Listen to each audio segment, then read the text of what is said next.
Yo, what is happening, everybody? Welcome back to the Grizzly Life Podcast. I appreciate you guys tuning in. If it's your first time, thank you so much. And if you've been here since day one, I appreciate you too. And if you're somewhere in the middle, I also do appreciate you. Today's going to be a quick one. We're going for a quick little outdoor walk. What I've come to learn is I always say, let's do this quick. Let's go do this quick. You know, we'll be on a gym install, or we'll be moving something around at a gym, or I say, let's go for a quick walk. And what I've come to realize is nothing is really quick. Like for me, when I was saying let's go for a walk quick, I was trying to say like, let's hurry up and go for a walk.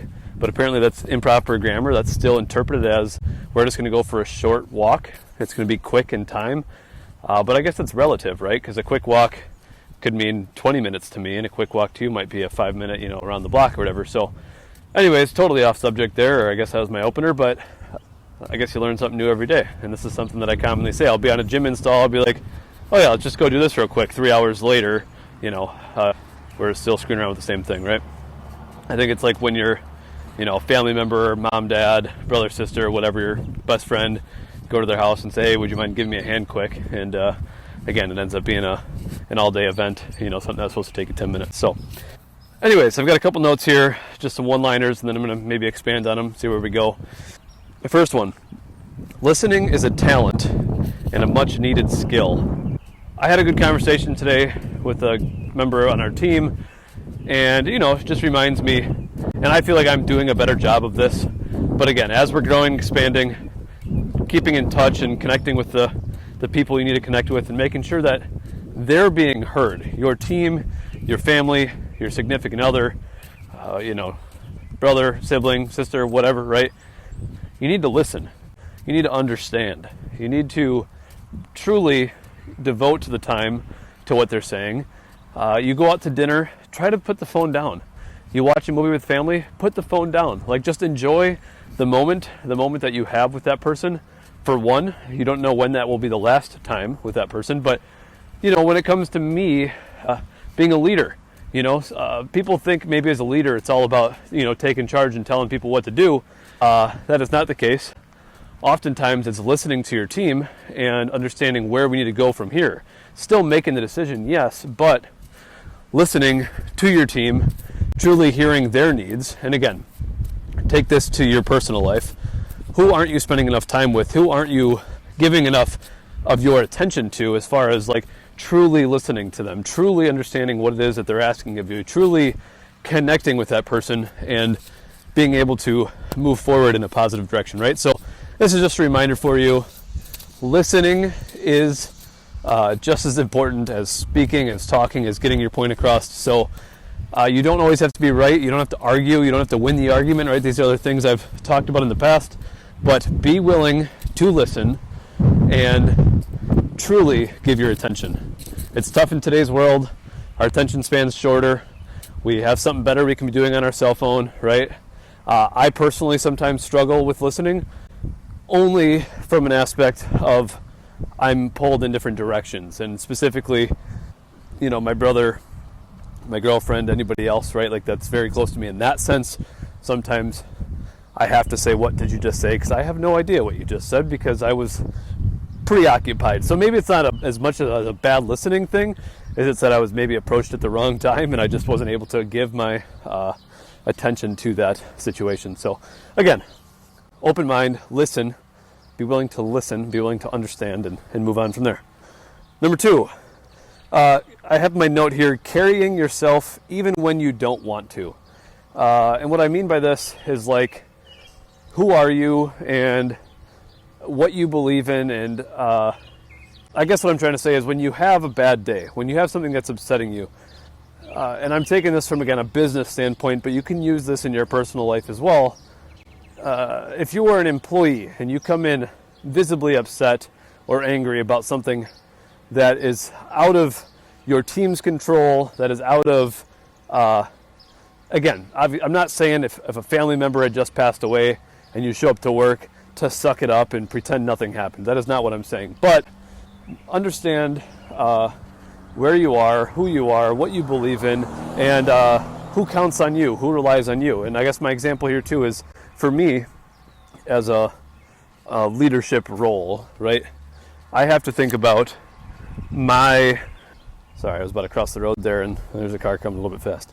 I have to think about my role and who looks up to me. And if I just came in and took all of my stress from, I don't know, everything, right? Company A, and I came into company B, and I let go of my stress from the first company onto the next, or whatever, right? Like whatever the situation is, from Grizzly Fitness in Princeton to Grizzly Fitness in Berlin, right?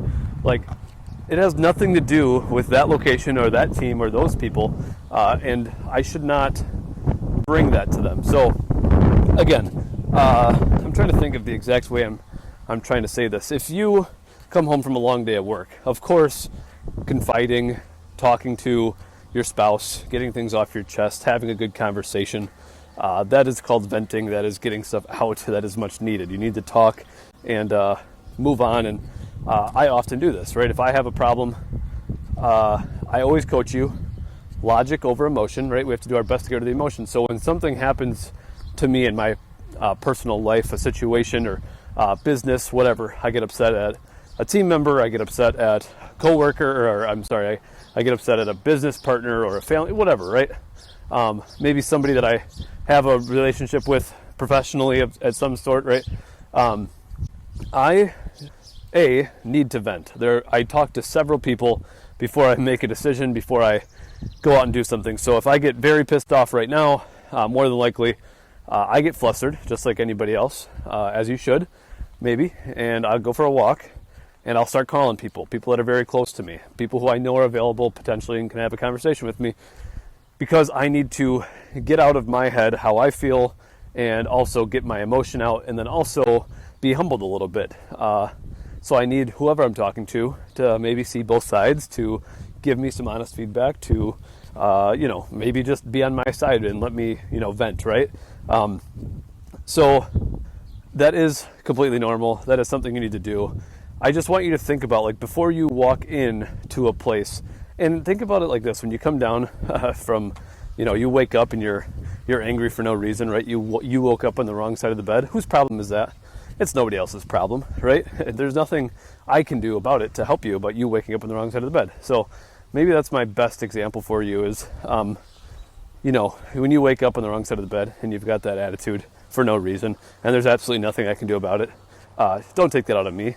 Go take a lap, go take a breather, and then move on from there. So I think that's the simplest way to put it, and the best maybe analogy there is, you show up to work and you've got a bad attitude, but really there's nothing that anybody else can do about it. Do not take it out on everybody else, especially if you want to be a leader, a team player, right? Like, there's nothing I can do. Now, again, your dog died, this situation, that situation happened. I get it. That is a slightly different situation. I'm just saying, again, if I woke up on the wrong side of the bed and it was really nothing major or nothing that is pressing, don't take it out on your friends, your family, your team.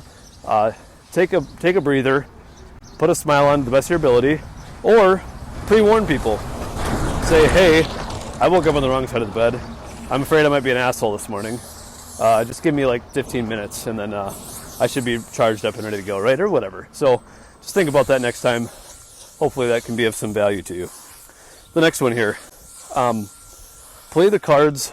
Actually, this one I put in here as well. Take a lap before you make a decision. This is, again, I have already kind of touched on this, but I'll touch on this a little bit more. I was talking to some people on the team again, and that's why I'm talking about these here on the podcast. One, hopefully they listen, but two, I just think they're valuable things to be heard. And maybe you have somebody in your life that goes through things like this. But my analogies today with the individual I was talking to is, if you've dug a hole already, you screwed up, you made a bad decision, or you're in a hole or in a pickle or whatever, am I going to grab the shovel and continue to dig deeper? Or am I going to start building the ladder, right? Like, what am I trying to do? What am I trying to accomplish here? Why am I trying to dig the hole deeper? That doesn't make any sense. So, for example, I get angry and I want to punch a hole in the wall. What good does that do me? Like, now I've just got to go back and fix a bigger problem, right? Fix the issue at hand, deal with it the right way the first time, and we're going to save so much time and issues down the road. And I use the example too. And this is kind of more like a mental maturity thing, right? Or whatever, anger issues. The people who get mad and they break a phone. Like, where does that get you? Like, now you're just with a broken phone. It didn't make you feel any better, really. I mean, maybe you got some stress and anger out there, but you're out money, you're out phone, you're out time, because now you got to go sit at fucking, US Cellular for an hour. Nobody likes wasting their time in that stuff or whatever, right? So again, just the more you can do to put emotion to the side and think logically. This one thing, I think, would improve so many people's lives. It would save you time in arguments. It'll save you time from fixing deeper issues that you've created. The example of a spouse, right? You blow up and say something, or maybe, your spouse blows up and says something. You blow up back and say something back. You said some shit you didn't mean to say. Hang on, I've got a dog charging at me. Hi, buddy. Come on. Sorry, guys. Hey, come here. I'm witnessing a dog fight here. I'll be right back, boys. I'm about to help some dogs. Okay, no dog fight. Just dog got out of the fence and found some other dogs. But anyways, we're moving on. So take a lap when necessary, right? Take a breather. The more you can set that emotion aside and think logically, and I know it's tough. I always use the example when I get really angry or upset. One, I do try to call as many people as I can close to me and just have that conversation. But two, I'll oftentimes type out what I want to say, and I will, I don't know why, I just started doing this, but I would type it out, and then I would think for a second and be like, okay, I shouldn't say it like that, probably going to come off wrong, right? Text messages never come across well, so we then delete it and move on, and it's not like it's going to get my full, feelings out of the way or whatever, but it puts us in a better position. So you also need to, like I said, my example, I think before the dog incident there, if I can pick up where I left off, like I said, a spouse, maybe brother, sister, family member, whatever, says something, you say something back twice as worse. You've made the hole bigger than you needed to make it. Again, there's no point in winning an argument. Just own up to your side, own up to your issues or mistakes, and do your best to move on again. It's going to save you time and hurt feelings and all these little things. So take a lap before you make a decision, set your phone down, sleep on it, all these things that I'm sure you've heard before. The last thing that I will mention is you must play the cards that you've been dealt. You have your own unique cards at the table, right? The cards that you've been dealt are your own. They're nobody else's problem. You can't, at the end of the day, nobody else cares, right? To say it very blunt, to say it at the very level, you have been dealt the cards you have been dealt.